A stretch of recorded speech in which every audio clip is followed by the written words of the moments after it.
Genio y Figura le lleva a usted el ser y quehacer de nuestros invitados.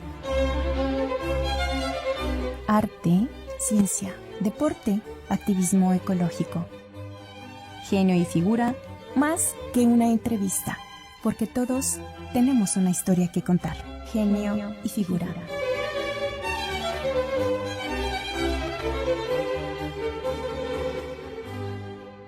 Hola, ¿qué tal amigos? Muy buenas tardes. Mi nombre es María Josefina Jiménez y bueno, estamos esta tardecita media con lluvia, ¿verdad, Juan Carlos? Sí.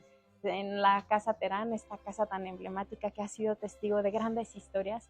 Y esta historia tan genuina, tan maravillosa que hacía tanto tiempo que queríamos contarles es la historia de nuestro invitado de hoy, el maestro Juan Carlos Quirós. No soy maestro, pero sí, eres escribo maestro. Libros. Bueno, es el licenciado en letras.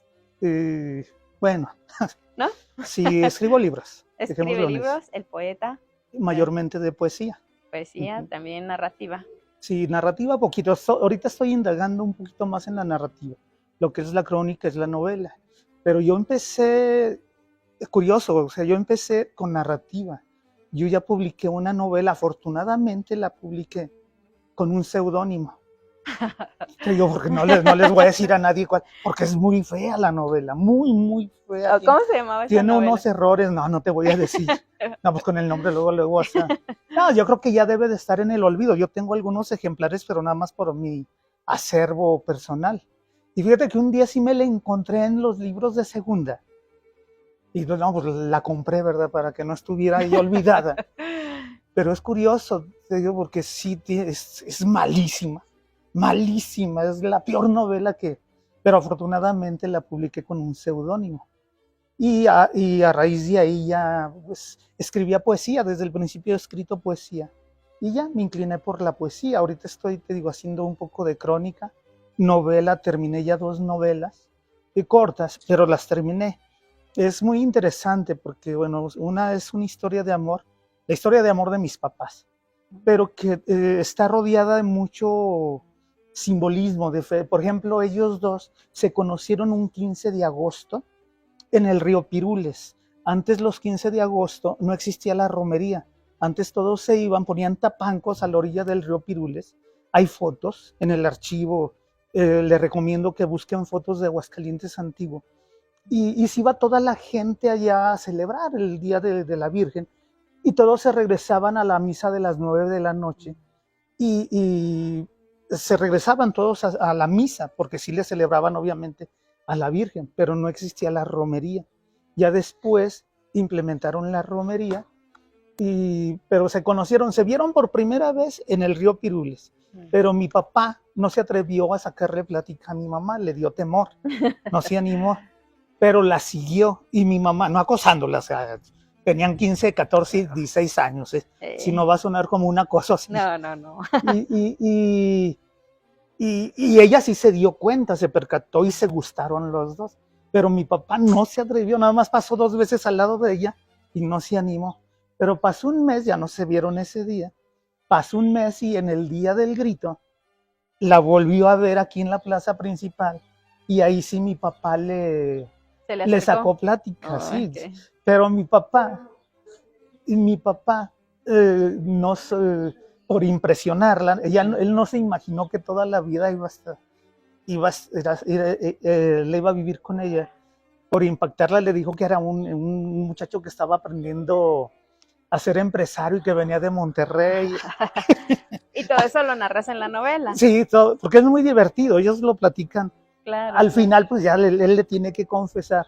Pero a los 2 días, los primeros días sí la dejó con la mentira. Porque ya después dice, ahora cómo le platico que no, que soy un albañil. Y aquí, hasta que una prima de mi mamá lo vio y le dice, no es cierto, el muchacho que te anda buscando es un albañil que vive aquí en la calle de Guadalupe.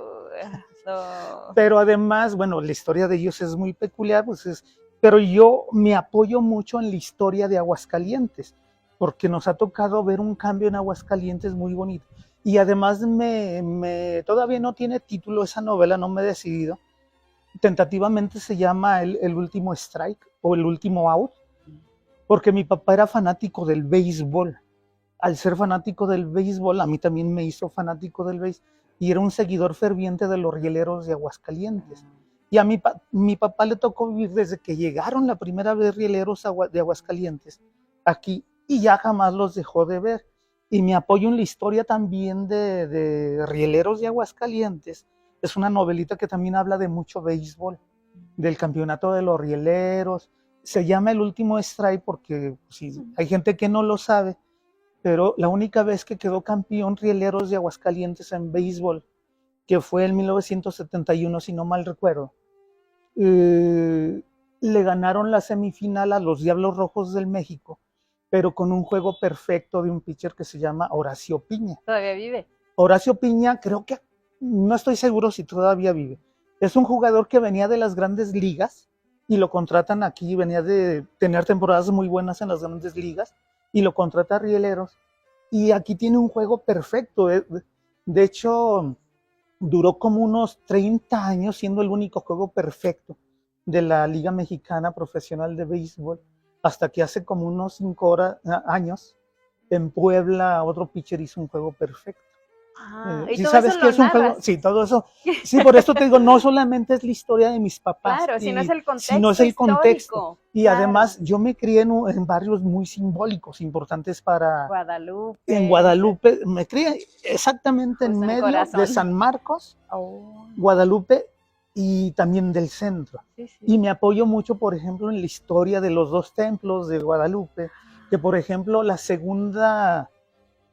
si ustedes se fijan, la torre, cuando pases por Guadalupe, que además es un edificio muy bello, y ahora más que lo limpiaron por dentro y que brilla todas las láminas de oro que pusieron.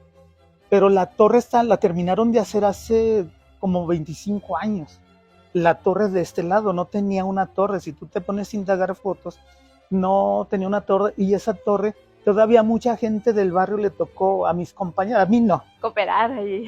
Pues cooperar y trabajar. Sí, sí, sí, claro. Porque amigos míos, te digo, un amigo que vive en Tijuana, que él vive aquí en Aguascalientes, le tocó todavía ser chalán ahí en la construcción de la torre. Pues me apoyo mucho en la historia del templo de Guadalupe, que además pues todos los 12 son muy significativos. Wow. Y en la historia del Jardín de San Marcos. O sea, es toda esta riqueza cultural, social, histórica, la vamos a ver en esta novela que se llama El Último Strike. Tentativamente. Bueno, va a estar así. Pero aparte de toda esta narrativa, que bueno, estaremos como muy a la expectativa cuando salga Juan Carlos, porque creo que tiene esa resonancia. Entonces, platícanos un poco más sobre tu inicio, sobre cómo fue que comenzaste a escribir. Ya sé, perdón, que no nos presentamos correctamente, sí, porque entramos directamente al diálogo. Pero si te quieres presentar, Juan Carlos. Yo soy Juan Carlos Quirós y escribo poesía. Trabajo en el ICA, también impartiendo talleres de literatura, todo relacionado a las letras, afortunadamente. ¿Desde cuándo escribes, Juan Carlos? Yo escribí, mi historia es muy peculiar, yo creo que mucha gente no me lo cree porque es una historia es muy trillada, mi historia. Mi historia, cuando empecé yo a escribir, fue cuando yo estaba en la prepa. A mí me corrieron de muchas escuelas.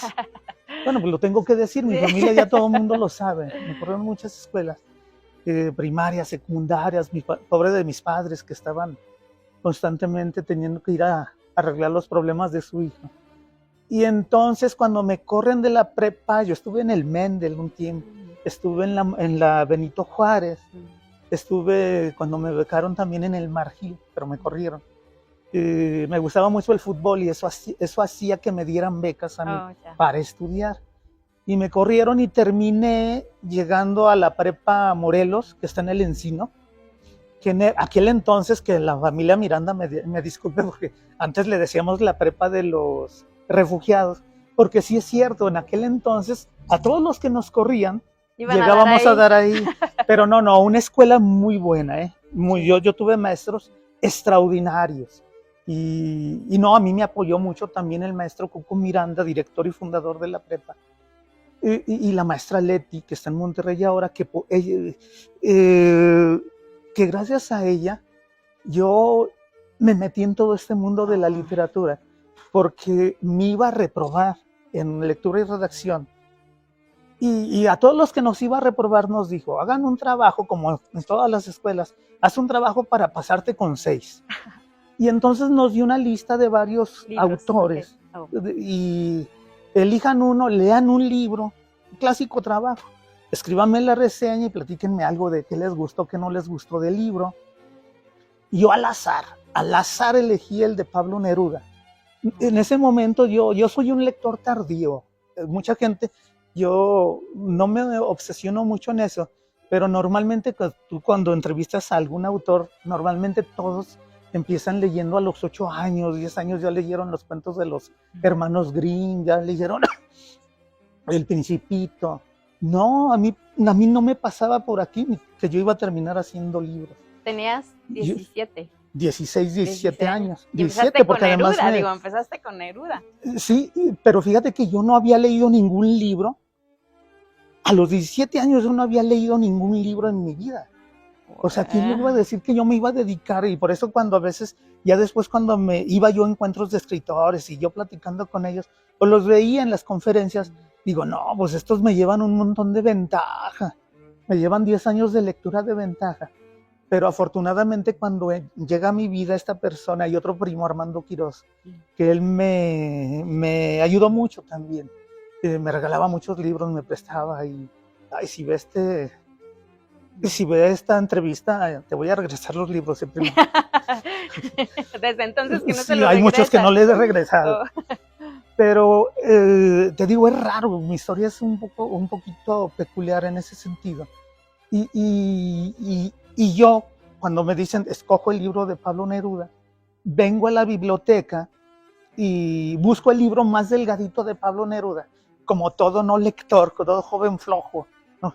Y encontré, me llegó a las manos 20 poemas de amor y una canción desesperada. Uy. En ese momento yo estaba enamorado de mi maestra Leti, que además de que me maravilló, pero pues ¿quién no se enamora de una de las?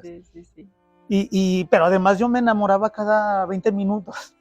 Pero y que te llegue ese libro, no, pues lo disfrutas y me impactó a mí tanto, que hice el trabajo y al final pues pasé, pero me impactó tanto que seguí buscando yo los libros de Pablo Neruda, hasta cuando ya me di cuenta, ya había leído toda la obra de Pablo Neruda y empiezo a leer sus memorias y él, en las memorias empieza él a hablar de los autores que lo han influenciado.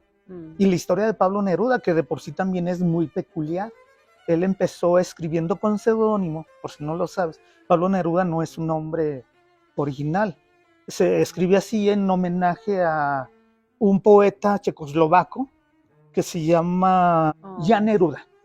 En homenaje a él se pone el nombre, porque su papá no quería que él que fuera poeta. Y lo hacía a escondidas. Y lo hacía a escondidas, sí, como muchos escritores. Claro. López Velarde, por ejemplo, también. Los primeros libros que, por cierto, invito a las personas. Ahorita que estábamos hablando de la novela, es bueno comentarlo, que cuando uno escribe una narrativa que se apoya mucho en la historia, pues tienes que investigar un montón. Sí. Pero es muy divertido porque te vas al archivo y te debes ir preparado con 2 libretas o 3, porque empiezas a buscar material. Y sale un montón de material que no te imaginabas. Por ejemplo, yo encontré un dato que no lo he escrito, pero está muy padre. Todo el mundo conoce aquí al ladrón, ¿cómo se llama? El ladrón de aquí de Juan Chávez. Sí. Que hay muchas mentiras alrededor de Juan Chávez. Y ya cuando te internas y buscas y todo eso. Es más, llegó a ser gobernador, era un mercenario en realidad, Juan Chávez. El libro más bien hecho lo escribió Tito Medrano, lo publicó la universidad, se lo recomiendo mucho. Ese es el libro más, no recuerdo el título, pero el autor es Tito Medrano y Juan Chávez, tiene que venir en la... Sí. En el, y te digo, pero yo al momento de ir allá a buscar, para pues, buscar datos de mi familia y todo eso, encontré historias como esta, por ejemplo, la de El Pájaro Azul. El Pájaro Azul era un ladrón que sí existió aquí en Aguascalientes y ese sí robaba para dárselo a los pobres y lo fusilaron en el Tanque de la Cruz. El Tanque de la Cruz también... Oye, ¿y hay fotografías de eso? El Tanque de la Cruz De hecho, que todavía estaba- está, ándale, sí, todavía sí, está sí, la sí, crucecita a un lado de la medallita milagrosa, Sí, sí, unas sí. 2 cuadritas. cerca de, enfrente de la biblioteca, que es Sí, la segunda. y la de la primavera, Ah, ¿sí? Y te digo, ahí fusilaban a las personas, ahí. Pues era lo Y último del pueblo. en el Panteón de Los Ángeles, de hecho, ahí están marcados ahí los lugares donde que fusilaron a 2 revolucionarios, al general Trinidad, no recuerdo el nombre bien, pero al pájaro azul lo fusilaron aquí en el tanque. Hay fotos muy bonitas del tanque, muy, muy bonitas, Sí, he visto algunas. y pues en todo eso andamos. Pues mira, Juan Carlos, yo creo que el hecho de que esa maestra te haya inducido a través de, entre comillas, un castigo, que fue Sí. así como, no hiciste ahora, pues vas a hacer esto, y que te haya abierto como este espacio tan glorioso, porque tiene sus grandes Sí, ventajas, sí. ¿no? Yo creo que Es maravilloso el mundo de toda la cultura en general, María. Tú lo sabes muy bien, a mí todos los géneros. Yo, por ejemplo, a todos mis alumnos les aconsejo no solamente, por ejemplo, hay mucha gente que está prejuiciada que lee nada más narrativa y se prejuicia con el ensayo, con la crónica, con la poesía. No, hay que leer todos los géneros. Vas a tener uno que es tu predilecto, sí. pero si no vas a ser como una especie de lector un poco manco.